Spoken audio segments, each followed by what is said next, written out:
Hello and welcome to the Eating Disorder Therapist podcast.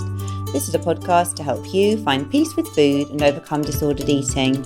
And I'm Harriet Frew, aka the Eating Disorder Therapist. And I'm so excited to share with you all kinds of stories, tips, information and guest interviews to help you on your journey in finding peace with food. So thank you so much for listening today. This week's episode is brought to you by the Recover Clinic. So many of us treat and talk to ourselves critically, but that internal narrative hasn't come from nowhere. We weren't born thinking about ourselves and behaving in that punishing way. We came into this world full of joy and wonder, with courage, compassion, and creativity at our core. Somewhere along the way, we lost that. The Recover Clinic has been a leading treatment provider for eating disorders since 2004.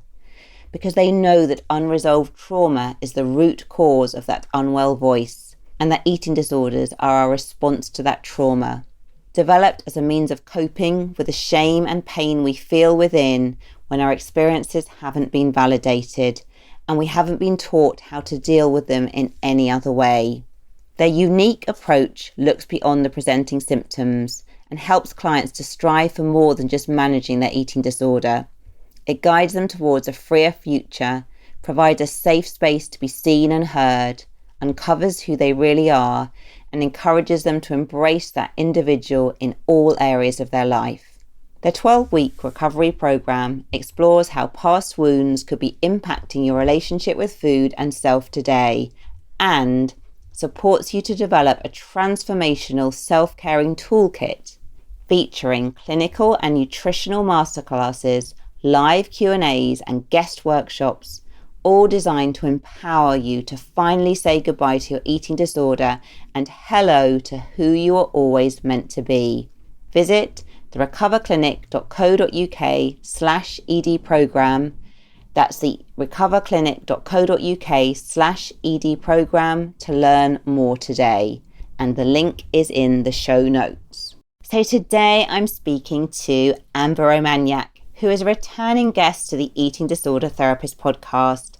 Amber is an emotional eating, digestive and hormone expert who helps professional women achieve optimal health through mindful eating, self-care, and overcoming self-sabotage with food. Her podcast, the No Sugarcoating Podcast, has 1 million downloads, over 300 episodes, and is listened to in over 88 countries. And she was featured on TV personality Whitney Port's podcast and has also appeared on local TV 50 times in the last 3 years alone. Amber overcame her own emotional eating after gaining and losing more than £1,000 and spending over $50,000 on binge foods and spending 5 years balancing her hormones and digestion. Now she helps others achieve body freedom so they have the confidence and health to create amazing lives. If you want to hear Amber's recovery story, do listen to her previous episode on this podcast, and the link to that is in the show notes. In this episode, Amber is going to explore how emotional eating impacts our hormones. This is a fascinating episode which will empower and educate you to think about emotional eating in a whole new way. I want to mention that Amber is not an advocate of the all foods fit model, which I lean towards in my own eating disorder recovery treatment with my clients. So you might be hearing an alternative perspective from the messages that you might have heard on this podcast before. However, I'm a firm believer that there is no one-size-fits-all approach, and I know that you're going to gain some valuable insights and learning from this episode. Let's get to the conversation. Hi, Amber. Thank you so much for coming back on the podcast today. Thank you so much for having me again. I'm so glad to be here with you. Yeah, well, great to have you. So, Amber, for those people who don't know you already, could you introduce yourself, please, to the listeners? Yeah. So, of course, my name is Amber Romaniak, and I'm an emotional eating, digestive, and hormone expert. And I support women all over the world to help heal, their binging and purging, emotional eating, and then all the hormone and gut imbalances, the body love, taking the focus off of weight loss and onto safety. And I find as women do this, they really heal for good. They finally address the root issues, the limiting beliefs, the physical symptoms. And the really cool thing about it is as the body feels safer and we fill that void, any protection just like falls off without even having to focus on it because we're addressing the safety, the love, the connection. Yeah, thank you so much, Amber, for sharing that. And obviously you were on the podcast a few months ago, weren't you? So I just want to kind of say to all the listeners, if you want to hear about Amber's story and more about the kind of work that she is doing, please go back and I will link that episode in the show notes, because I know that's been one of our really popular episodes and definitely worth listening to. Yes, it was so good. Yeah, no, brilliant. No, it was great having you on, Amber, and just so nice to have you back. So thank you. My pleasure. So Amber, today you're going to be sort of educating us more about hormones and emotional eating. Is that right? Yes, this is such a huge connection. And obviously, we have not been educated on this, but people don't realize what a significant connection hormones have with our behaviors with food. For sure. So Amber, like starting like right at the beginning, I guess, for people that are really new to this, can you explain a bit more as well about what is a hormone and how they kind of work in the body? Of course. So, of course, they're a little bit different for, a male versus female, because we, of course, as women have progesterone, but hormones are essentially chemical messengers in the body, and they are fatty-like substances. And so this is why I'm a huge supporter of healthy fats, eating healthy fats and making sure that our vitamin D levels and things like that are good, because it all really impacts the hormones. And of course, they travel through your bloodstream, your tissues, your organs, and they are, of course, they play a significant role in everything: your mood, your metabolism, your energy levels, your digestive health, your cravings, your blood sugar, so many different things. Thank you for that, Amber. So I'm aware this is a massive topic, isn't it? And, not knowing where to start really. But I guess, for many of the listeners, they're struggling with disordered eating disorders. So can you sort of explain, some of the common ways that hormones get disrupted when someone is experiencing disordered eating symptoms? Yeah, definitely. So I'll kind of break down some of the most common imbalances that I see when someone is in some form of emotional relationship with food. So, and I went through this too. And this is really how I learned about it. And then every single woman, so over 1,500 women in the last 9 years have all had hormone imbalances. So if you're thinking, well, I probably don't have any, well, it's always good to get them checked, because you don't know until you really see. And I find with testing, the range is actually too big. And so you can have symptoms and imbalances in the normal range. So it's always good to get a really holistic view of it. But the most common things that I see, so obviously when we're in a state of, emotional eating, binging, restriction, whatever it is, it's very stressful on the body. So your nervous system is very overwhelmed. And the more overwhelmed our nervous system is from overbooked schedules, binging, restricting, right? Dieting, being hard on your body, negative self-talk, you put yourself into a stress response and you produce more cortisol. And cortisol is the stress hormone. So normally for most of my clients, I see that they have too high of cortisol or too low. And if it's high, that means the body's probably been in a stress response for quite some time. And common signs of high cortisol are things like abdominal weight gain, troubles losing weight, feeling more water retention, more puffy, like your rings are fitting tighter on your fingers, brain fog, low energy. No matter how much you sleep, you're not rested, afternoon energy lulls, more salt and sugar cravings. So here we go with emotional eating triggers. I find that when people are tired, they're in more of an I don't care mentality, and that triggers emotional eating or binges. And when we have more cravings that are amplified, right, that can fuel and become a trigger, as does the more irregular, higher or lower cortisol is, the more it impacts the blood sugar. So our appetite levels can really be impacted, and we can be, I find, a lot more hungry, and you can be like, what, I just ate, but how come I'm still feeling hungry? And part of it could be the high cortisol. I had the highest cortisol I've ever seen in my 9 years of practice, even still to this day. And my appetite level, I could not eat enough. And part of it was because of this extreme irregularity with my cortisol. And to put it into perspective, I find a nice number here anyway, North America is 350 and mine was 2000. So just, goes to show you the level of imbalance that can become created from overeating, restriction, and then going to the gym and punishing yourself, 6-7 days a week of cardio can really throw all of this out of whack. So that's the first part I see is the cortisol. And then I see a couple other things. Do you want me to go into those too? Yeah, go into them all and Okay, then we can come back to sounds each of good. them in more detail. Yeah. Beautiful. Okay. So then what ends up happening is if we have high cortisol long enough, the adrenal glands, which are two walnut shaped glands in the middle of the back that produce the cortisol, they start to get really fatigued. And then what ends up happening is the body has to start to steal other hormones to convert into cortisol to keep you in this high state of fight or flight stress response.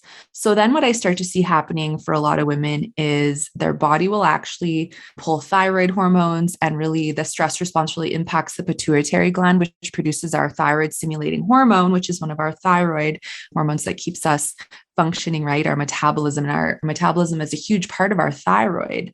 And so all of a sudden, if people are like skipping meals, skipping breakfast, have high cortisol, it really can suppress the thyroid. And then the thyroid can become underactive. And that means it's sluggish or slow. And when this happens, we end up, some of the most common symptoms are easy weight gain, really feels difficult to lose because obviously your metabolism is slowing down. You lack a hunger signal. So if you never feel hungry, or especially in the morning, skipping breakfast because you think, well, I'm not hungry, I don't need to eat, that's actually sabotaging your thyroid, your metabolism, and your blood sugar. And I find with my clients, once they start eating, through the day regularly, their hunger signal comes back because they're waking their thyroid back up. Cold hands and feet, eyebrow thinning, hair loss, feeling really sluggish in the morning, but then energy comes through the day, cravings for salt. So we crave a lot of salt when we have a thyroid imbalance because our body's hoping if we eat salt, we're going to reach for like seaweeds, which are rich in minerals and iodine and going to help with thyroid function. But usually we don't. We would reach for the chips or the heavily salted, refined salted foods, which actually just suppress things more. So those are some really common signs of thyroid imbalance. Also constipation, heavy constipation is a sign of that as well. But essentially, when we have this imbalance going on, women just describe to me that they don't feel like themselves. If we're feeling sluggish and we have all these symptoms, again, this can trigger emotional eating or whatever's going on for you because there's this emotional reaction to my body not working properly. Why can't I lose weight? Why do I always have cold hands and feet? Why don't I have a hunger signal? And when we don't know what's going on, it triggers a lot of emotional frustration. And then we can be in frustration, which of course is the trigger to eat. And then we suppress it with food. So the problem is any form of restriction, emotional eating, binging, etc., really has a negative impact on the thyroid because the more in all or nothing, all in having to be perfect on my diet or all out, losing control and eating a bunch of things that are fueling inflammation. Inflammation suppresses the thyroid and makes all of our hormones worse. And so everything I've just described fuels it, but also dehydration, overeating, undereating, not getting enough sleep, overbooked schedules, gut imbalances, eating a lot of processed foods aside, instead of having balance where the body can tolerate it. This all fuels inflammation, and inflammation shows up in the signs of swelling, redness, heat, or pain.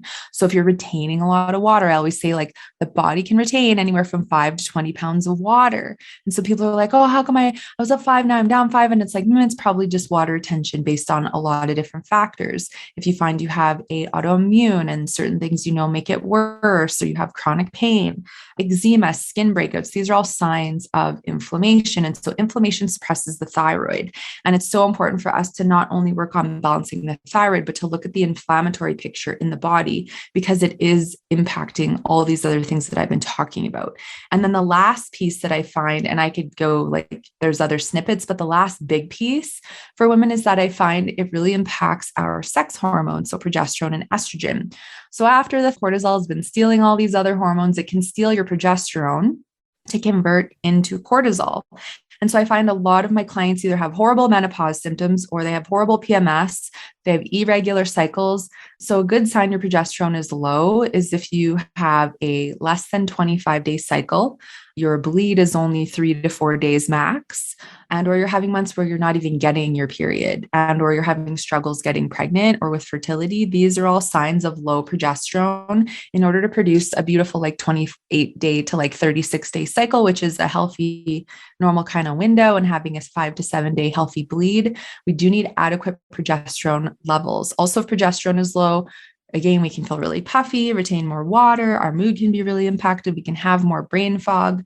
And the other picture that I see a lot that I went through personally, I was not binge eating anymore. However, the years of binging had a significant impact on my hormones. So I had the high cortisol, I had the underactive, low functioning thyroid, and then I had the low progesterone. And what ends up happening is we want to see progesterone and estrogen be pretty even keel to have a healthy cycle and just have them be in harmony with the rest of your body. However, if progesterone starts to drop, sometimes estrogen has no choice but to go up and dominate, which means it gets too high. And when this happens, it can really, we really don't feel like ourselves. And so when you have really high estrogen, you can have really tender breasts for days or weeks leading up to your period. Again, if you're in menopause, the hot flashes are crazy, right? You're always having to open the window, even the winter time. Again, there can be a lot of swelling and water retention. I find with high estrogen too, weight gain is so easy and loss really difficult, if not feeling next to impossible, because there's so much estrogen in the body that ideally is not supposed to be there, that it really just puts a pause to our metabolism. And again, the more estrogen we have in the body, the more inflamed we are. So that puffiness I was talking about earlier, and I went through this, I was like, I'm not binging anymore. How come I'm gaining weight like crazy? And then I discovered this estrogen dominance, and it wasn't through a blood test, it was through a saliva test. So sometimes we have to do different kinds of testing because not everything always shows up on blood. And so if you're having symptoms, but you're like, I don't feel like it's showing here, listen to that gut instinct and always do other investigation. And I always do that with my clients because we want to get all the answers. So essentially we see this whole kind of trifecta of imbalances that starts with one hormone and then can potentially domino out into the other. I'd say about 60% of my clients have everything I've just talked about. And then the other 40, it might be like just cortisol or cortisol and thyroid or, estrogen dominance and cortisol. So I usually see like a couple things, but those are some of the most common hormone imbalances. And then what they do is they can deplete your B vitamins, which are your energy vitamins. They can deplete your iron and magnesium, which are important minerals for the body for sleep and energy as well. So we see, like I said, this domino effect, Harriet, and how it can really impact our well-being, our mood. And if we feel off, we're more vulnerable to self-sabotage with food because we are in more of a I don't care mentality, or we're upset with our bodies because they're not functioning the way we want them to. Gosh, well, thank you for just explaining that. And I just think what just really struck me as you're talking through it, just the absolute domino effect, like how it does start with one thing, doesn't it? But then it really sort of trickles quite quickly into affecting all these different hormones, and then just how hard that can feel, I guess, to sort of like escape from that really, and how trapped, one can get in those cycles. Yeah. And it does. It really has a significant impact on our emotional health if we don't know what's going on or why. And then if you also don't have a healthcare practitioner who's advocating for you, who's going, oh, you're too young to have these imbalances. Oh, that's just normal for you to have horrible PMS. Oh, your menopause is normal. Oh yeah, you just have to accept as you age, quote unquote, that you're going to gain weight. You're not going to be able to lose it. Like that aging, you're just going to have more symptoms and your body's going to fail you. Like I personally believe that those are the worst limiting beliefs that you could plant in anyone's head, because I've worked with women from 21 to 79 and help them balance these things. And it's a mindset behavior shift. It's that to me is just such a cop out to like blame everything on age or like lineage. So I can't change it. You can change it. We just have to address the root issues physically, mentally, and emotionally. And you said that often like the cortisol imbalance, that's probably the most common one, is it? And almost perhaps the starting point for many people, that they're kind of like their nervous system's almost in overwhelm and overdrive, and they're sort of almost flooded with cortisol, which is producing a lot of these imbalances. You are right. If you think about it, it's so easy nowadays to throw it off, right? Like you get cut off in traffic and it's pumping and you don't sleep well. And then you have an overbooked day, week, month, or you're a people pleaser. So you're constantly saying yes to everyone else and no to yourself. You're needing to prove yourself and try and be perfect because you've got to show the world that you're good enough because you need validation. And so when we're in all these, behaviors that are stemmed from unworthiness and insecurity, plus we're in self-sabotage with food, plus we're picking our bodies apart, plus we're trying to push our bodies in the gym, and then, we're cutting out certain foods or skipping breakfast, and then have all these imbalances going on. Like it seems so innocent, but it all of a sudden really fuels this fire of imbalance. And then, people just wonder why they continue to feel worse and worse and worse, but are not necessarily educated or directed on how to address these issues and how to, work through them. Like I would say probably only about 40% of my clients in the past, when would ask for testing, would actually get it. Otherwise, they were met with all these reasons why it couldn't be done. And so I've been able to like find, people who can do it for me for them, and or source places that I don't have that barrier anymore, just because we need those answers. Yes, it's very important to, number one, work on healing your relationship with food and learning how to love and connect with your body, but we also want you to have optimal energy and mental clarity and a good memory and a healthy cycle and all these other things. And so instead of just going on Google and typing in your symptoms and self-diagnosing and going on supplements that may or may not actually help, we want to see the numbers. We want to see the specific imbalances, because just like I innocently went through at the time, and I was the one on Google before I knew all of this, right? Actually, certain supplements I were taking were hurting certain hormones whilst they were supposed to help others. And that's actually one of the ways I messed my hormones up more. So that's also why I think it's important to try to not go on Google and figure it out yourself, because we can sometimes cause some oopses to happen. Yeah, no, the dangers of self-diagnosis and self-treatment. Yeah. So Amber, like, where do you start then as well? If you come back with this like really high reading, maybe, noticing your hormones are just really out of whack, where's the starting point to begin to reverse some of this? Yeah. So essentially, after test results come back, I thoroughly review them with the client, because I want you to understand what's going on and why, rather than like, oh yeah, this is high and this is what we're going to do. Like, why is it high? Right. So we look at all the different areas that are probably causing the imbalance to keep getting worse. So the first thing is, affirming like, okay, we're going to really work on you healing your relationship with food, because it's causing a lot of stress in your body, physically, mentally, and emotionally. And then we will talk about different foods, teas, spices, and self-care tools, nervous system calming tools, like breath and tapping, meditation, different things that are going to help to regulate the nervous system. Then we'll look at the schedule and go, okay, where do we want to start setting healthy boundaries? Like actually stop and take your lunch break and eat mindfully without distraction. Start saying no when you want to say no instead of yes. And there's some worthiness to work to do there. Making sure there's, a self-care window for people to start dedicating time to themselves outside of, their hectic schedule, because that's, what I find a lot of people say is I'm just so busy, but part of the busyness can be a distraction from wanting to feel and address emotions, right? So there's those kind of like behavioral, emotional pieces. And then it's going, okay, like let's maybe do a couple of specific supplements to help if something's extremely out of whack. Like sometimes, to be honest, foods just don't cut it. Self-care doesn't just cut it. Like if we want to see things change in a reasonable amount of time and the client is open, sometimes one or two key supplements can significantly help whilst we make the lifestyle changes, heal the relationship with food, have a more manageable. See, here's a big one that some people get really triggered about is exercise. So if your cortisol is through the roof, intensive cardio, HIIT training, and working out 5 or 6 days a week, especially in the morning, is actually one of the worst things you can do for high cortisol, because this cortisol reading is the highest in the morning. And if we're then getting up, going to the gym, working out really hard, it can actually make it rising. And then you can be gaining weight or feeling more puffy or fatigued and tired. And you're not noticing your health getting better. And you've been conditioned to think, okay, I've got to exercise this much to lose or maintain weight. However, based on our hormone health picture, we may want to make some temporary changes to help out the hormones. Otherwise, sometimes they won't change. And so I'm not saying you have to stop, but it's just having an open mind and going, okay, if this is actually, if my need to work out 5 or 6 days a week is coming from fear of losing control with my body, fear of weight gain, right? That's actually not from love. And that's not from a mindful approach. So this is where we want to work on getting rid of any limiting beliefs around like that I have to move my body to lose or maintain weight.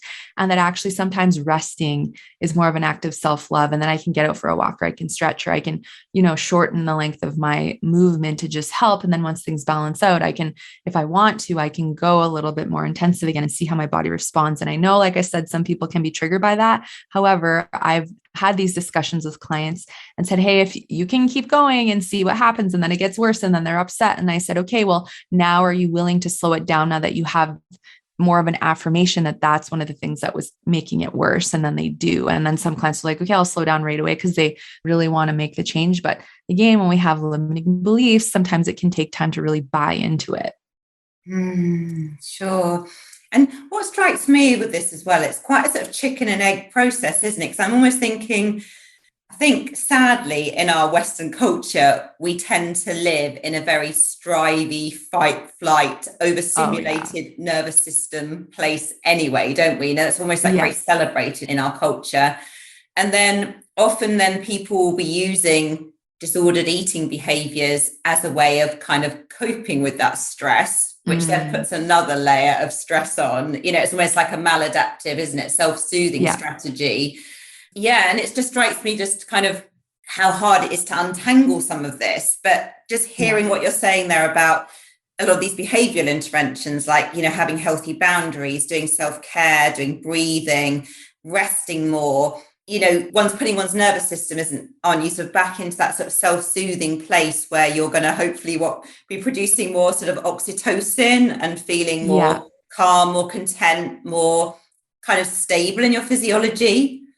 100%. And that's, you brought up a great point. So the more we ground and regulate our nervous system with getting enough sleep, hydration, self-care, mindful eating, the boundaries, all these things we've been talking about, the better your gut health. And you produce serotonin in the gut. And that is one of your feel-good hormones that gives you a steady mood versus dopamine being a massive hit and then a massive drop, right? So the more we regulate all of this, the easier it is for our body to produce the serotonin, and you have a more level mood. And then you're far less likely to want to go to self-sabotaging behavior with food to soothe, to get a big dopamine hit. You're far less likely to want to people please, to chase validation from others. And the validation is actually the reward that gives you the dopamine hit, instead of the giving to myself and having balance, which keeps that mood more steady. So this is where balance and really mastering balance in your world, and it looks a bit different for everyone, is so powerful, because then, yeah, where the tie or the urge to go to food really falls away because we see, wow, like that actually doesn't feel good anymore. That's not serving a purpose. It's causing more harm than good.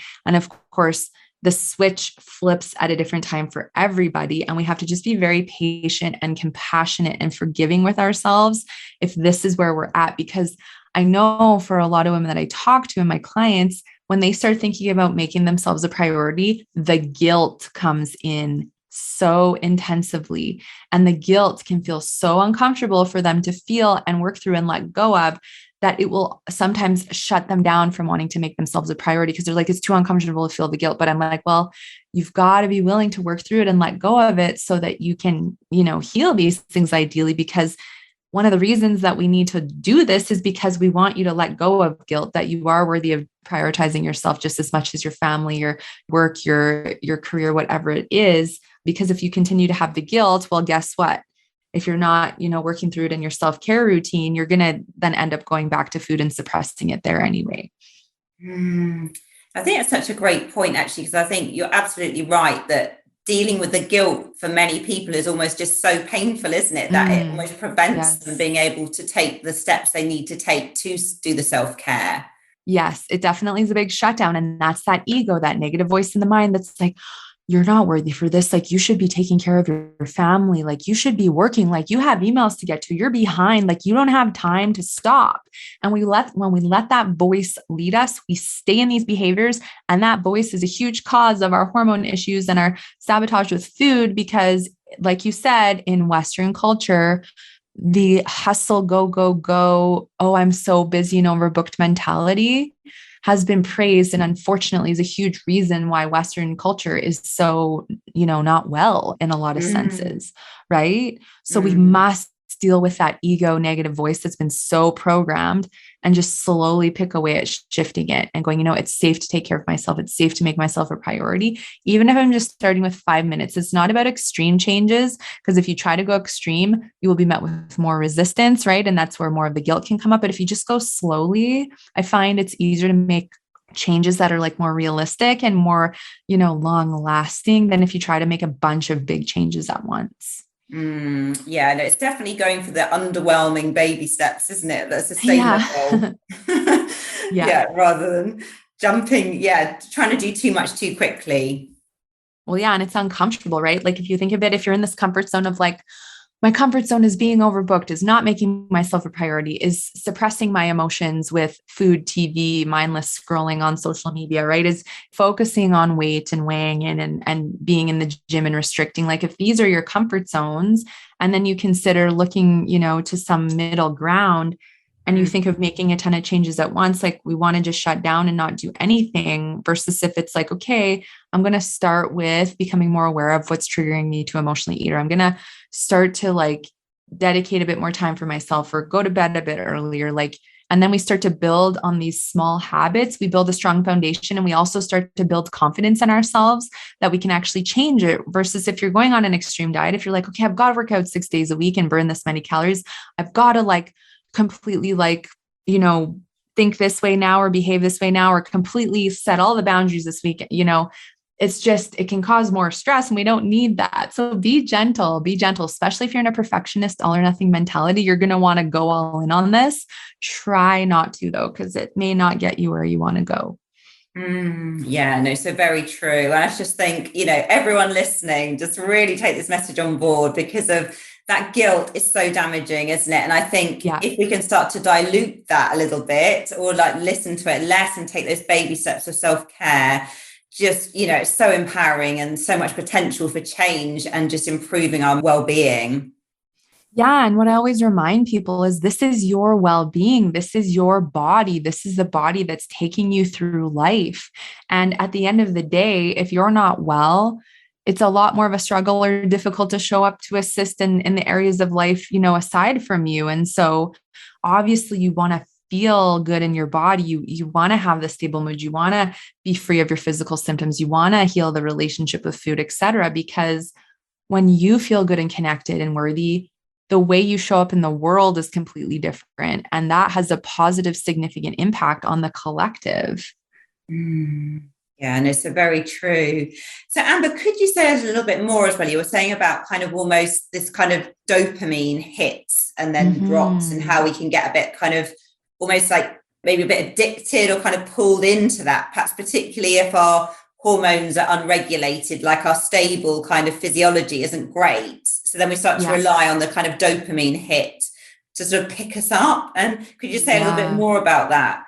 Totally. Because a big response that I get from people is like, so many other things in my life aren't working properly. This is one of the only things that brings me joy. And where that comes from is, like you said, the physical symptoms are, maybe really difficult to deal with, and being tired. And if you're gaining weight and you're feeling disconnected from your body and you're disappointed because you self-sabotaged again, right? You failed on your diet, and you look at your schedule and it's so overbooked, it makes you want to cry. And then, well, what do? We want to look for an instant gratification pick-me-up. And that's where dopamine comes in. And that is really the addictive hit, neurotransmitter chemical, versus serotonin is the steady, as I change these habits, I'm steady in my mood, behaviors, etc. And so what ends up happening is every time we have used food to give us a pleasure high, right? That dopamine hit, pleasure high, bliss response, we store a memory in the brain that's like, oh, well, when I feel this way, I eat this and then I feel better. I feel this euphoria. Unfortunately, though, what ends up happening is the more we do that, and the more, we keep getting these dopamine hits, the more we have to actually eat or consume these processed foods like sugar, salt, etc., to keep getting a bigger dopamine hit to get the same pleasure response. And then, of course, the bigger dopamine hit we get, the bigger the drop. So then we have a drop in mood. We have a drop in energy. Obviously, it's impacted the hormones more depending on the quantity of food that we're eating. And then we have to deal with the guilt, the disappointment, the anger of going through the self-sabotage of food again. So we're literally chasing this extreme high, this bliss, pleasure, and then it drops really low, because the dopamine high itself, to me, doesn't last very long. It's maybe only a few minutes, maybe 5 to 10, maybe 15 at most, before then we're plummeting and then have the opposite reaction. So it's not just with food though. So if you are a people pleaser and you're like, oh, I'm going to do this project perfectly for this person, and then hopefully you're putting your worth in this other person, and you're like, I hope they tell me that I'm a good person because I've done this. And then you're literally chasing your worth forever because you do this thing for this person. You throw your health under the bus. You didn't take care of yourself to take care of this project. And then you're holding out for the moment where you give it to them or whatever it is. And then they're like, oh, thank you. You're such a great person. Or you did such a good job with this. You literally waited for that moment and you get a huge dopamine hit It is the reward after doing the big thing for someone else. And that's a comfort zone. And that gives us dopamine hits. So we're essentially, dopamine and reward are very connected. And so what we need to realize is it's not just chasing food, it's chasing validation from others when we feel unworthy. Because if we feel unworthy, we put it externally out there that it's okay, it's everyone else's responsibility to love me and validate me and tell me that I'm a good enough person. The problem though with all of this is we spend so much time chasing reward and dopamine hits that then we disconnect and get so far outside of ourselves with our worth. And then we get upset because nothing's changing. My health isn't getting better. My hormones aren't balancing. I'm still in self-sabotaging behaviors. I'm still overbooked. I'm unhappy with my body. I don't feel good enough. Well, we've got to start to recognize how much we are chasing reward and chasing bliss and pleasure responses, and that anything outside of us cannot fill our internal void that we're trying to fill with people pleasing, food, etc. And so this is why it's so important for us to prioritize ourselves slowly and our needs, because truly the best validation is the validation you give yourself as you learn to love yourself. And then you're going to notice the people pleasing fall away, and the need for validation from other people fall away, and the need to use food and get a dopamine hit to fall away. It takes time to shift it.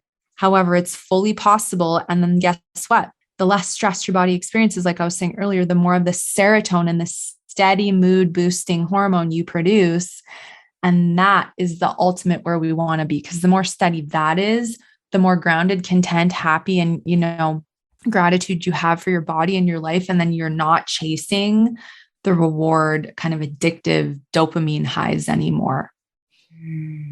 Yeah, it makes so much sense, doesn't it? And back to that internal work and, creating that kind of calm and stability rather than the highs and the reward and the kind of fleeting moments of pleasure almost. Yeah, back to the inner work. And I know I sometimes say to my clients that, you want the kind of external validation or the outer stuff to almost be like the icing on the cake, but you want your kind of inner cake to be solid, don't you? You want 100%. Yeah, you want, it's like receive it as a gift, but I don't need it, right? Yeah, absolutely. Yeah. But it's hard, isn't it? I sort of think as a recovering people pleaser myself, letting go of that. I mean, of course, like now it's infinitely much more rewarding being in that calm, stable, in that internal place where you're validating yourself. But you can feel quite at sea when you're letting go of that initially. Oh, 100%. And it can feel very uncomfortable because the people pleaser's biggest fear is, oh my gosh, what if they get upset? What if I create conflict? I don't want conflict. I don't like, negative attention. Like I can't lose this person. Like I'm relying on them for validation and I don't want to let them down, right? Because there's just this massive fear around that. And so that's why it's so important for us to realize that like the people who are really supportive and really care about us in the relationship are going to be very supportive and understanding. And if anyone does get upset or offended, then it's time, I think, to really start reevaluating relationships and contributions and what's being brought to the table. But we do it slowly, right? We don't go, okay, I'm going to go for the biggest uncomfortable boundary today to set. Like maybe start with some smaller ones, like putting 15 minutes in your schedule for self-care and honoring, that you pause and you do it when that time comes up, and then pick away at the really big, uncomfortable things as you build up your own, confidence around starting to let go of the people pleasing, because we've got to get over the fears. It's like, we probably don't really have proof. And if you've gone through abandonment, then we really want to work through that, because we don't want that past memory or experience to continue to direct you to the self-sabotaging behavior. Yeah, no, so very true. So I wanted to ask you, Amber, as well, a little bit more about sort of the menstrual cycle. And, because I know it's quite a common thing, isn't it? You're talking as well about kind of low progesterone earlier. And it's quite a common thing sometimes that people can lose their cycle. And then it can be quite hard to get it back, even when they have perhaps weight restored and are sort of trying to do the sort of right things. So you could just say a little bit more about that, really, in terms of like, cause I know it's quite an individual thing for each person and their body, but, what can really help with that for anyone listening who perhaps has lost their menstrual cycle and is really feeling quite motivated to make some changes there? Yeah. And that's a great, great question. And I went through this too. And so have a lot of my clients. Like I've had clients who haven't had their period for like 5 years and it's come back because we are really addressing all the root issues, not just a test and taking a supplement. Because sometimes even with foods and tests, like people want instant gratification. Okay, I'll do the testing, I'll get on the supplements, I'll eat the foods. But then if it doesn't change, they're frustrated. It's like, well, because that's just one piece. We've got to be willing to look at, right? The mindset, the behaviors, the relationship with food, like all these other pieces. So essentially, what I find the first step is obviously getting testing done to see how low the level is, because that will dictate potentially, like with timing, maybe how long it's going to take to get to rebuild the progesterone and get it back. Then it also helps us to see, okay, what are all the things that are impacting the progesterone? Because the cortisol is one thing. Your thyroid also plays a role with this, but so does your gut health. So if we just do a progesterone test, but we don't look at all the other factors that are going on physically and emotionally, this is where, maybe some of the women listening have been like, well, I've done a test, I've tried this, nothing's changed. Well, have we looked at all the root issues though? Because there's usually more than one factor. So I always say, testing first and then reviewing it with someone that has a more holistically based mind, because like I said earlier, the normal range is far too big and most will just say, oh yeah, you're fine. It's all good. Like celebrate not having a cycle. It's convenient. And I'm like, no, it's not convenient. Like it's a sign that our well-being is not in alignment if we don't have a regular cycle. So to me, it's like, there's certain foods we can integrate, there's certain supplements, but where I'm always hesitant to like give specific recommendations unless I have the test and the history right in front of me is because certain supplements and things that are great for boosting progesterone are not necessarily always the best if you have elevated estrogen or other imbalances. So this is where it gets really specific to the person, and their imbalances that are going on. Because I'll give you an example. So say you get your progesterone tested and you read that maca is really good for fertility. It's a herb and it's really good for boosting for fertility. But if you don't get your estrogen tested and your estrogen's through the roof, maca makes estrogen higher. So if you were to just test your progesterone and see that that's low and start taking maca, but don't look at the rest of your picture, you could by accidentally be giving yourself estrogen dominance, and that can cause a whole other array of things that you don't need to deal with. So this is where looking at the whole picture and getting testing done is really important. But from a standpoint of things that you can do to help, we need to regulate the nervous system. We need to regulate the cortisol. So you may want to make some adjustments with your movement routine. You definitely want to address your self-sabotage with food. You want to work on the people pleasing and bring more balance to your schedule, like getting enough sleep, hydration, eating regularly through the day to support your blood sugar. You may want to add in things like yams, which is the orange potato, because they're rich in progesterone, and that can help over time build it back up. So there's things that we can look at, but when we get really specific, it's really based on the person and how low the level are. Because if someone's just slightly low, some foods and one supplement may do the trick. But if someone's literally got none, it may be at like 2 or 3, like 2 supplements and a natural yam cream derived from the yams, plus, making sure we're adding in a lot of foods and making sure your nervous system is well supported.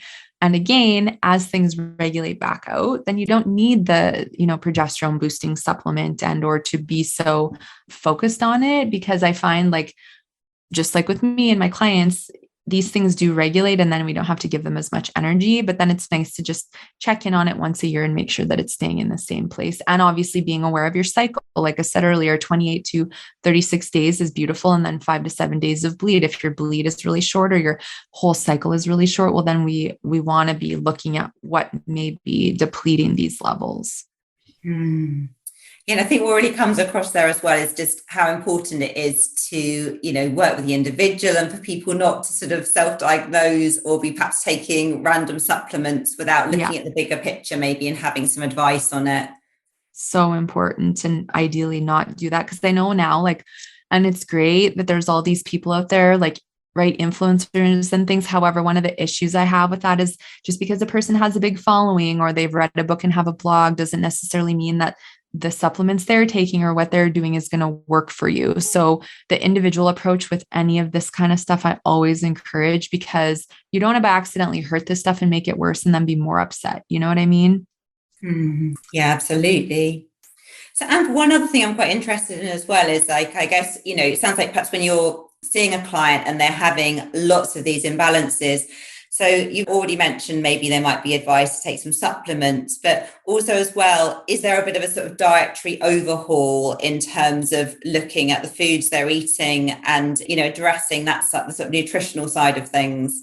Yeah, so there's no specific diet that I follow because it's really individualized to each person and it really depends on what their relationship is with food.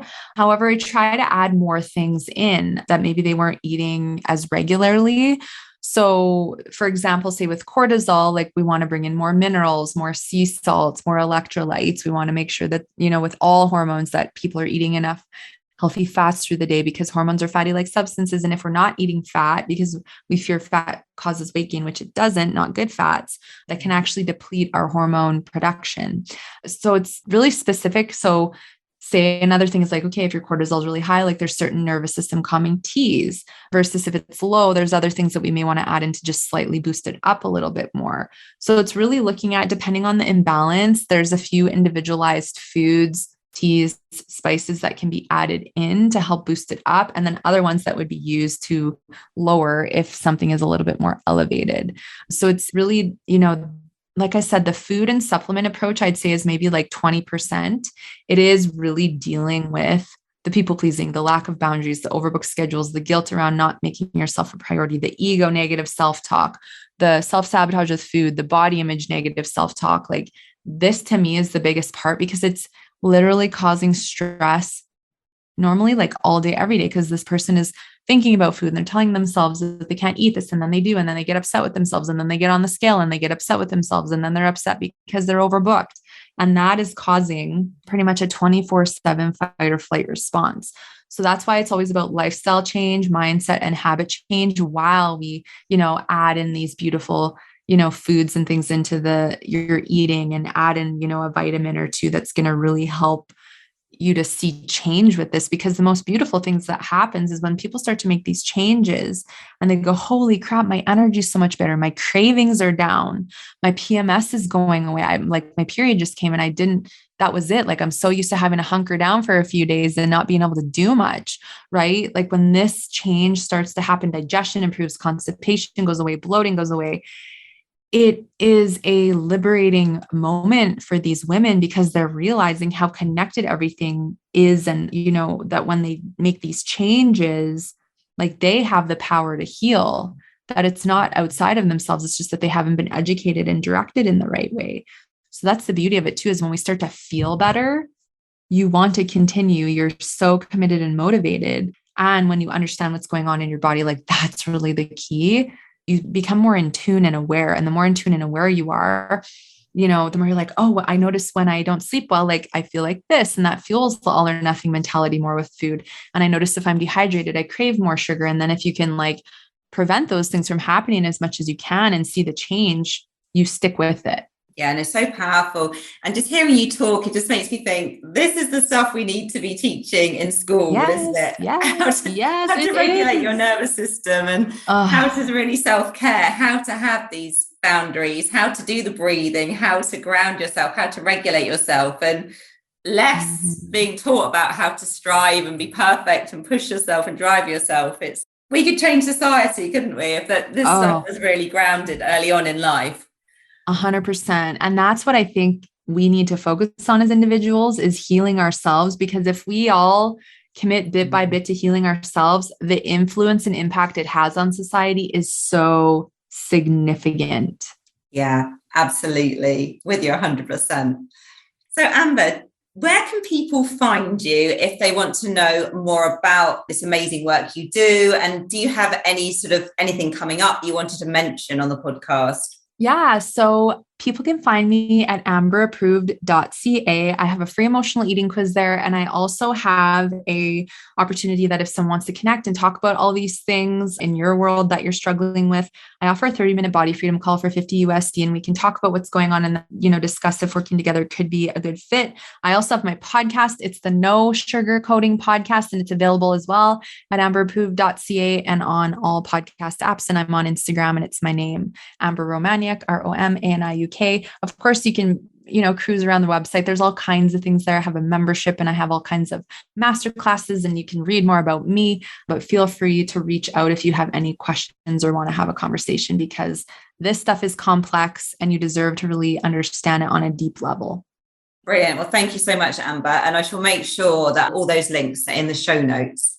Thank you so much. I really appreciate you having me again. It's been awesome.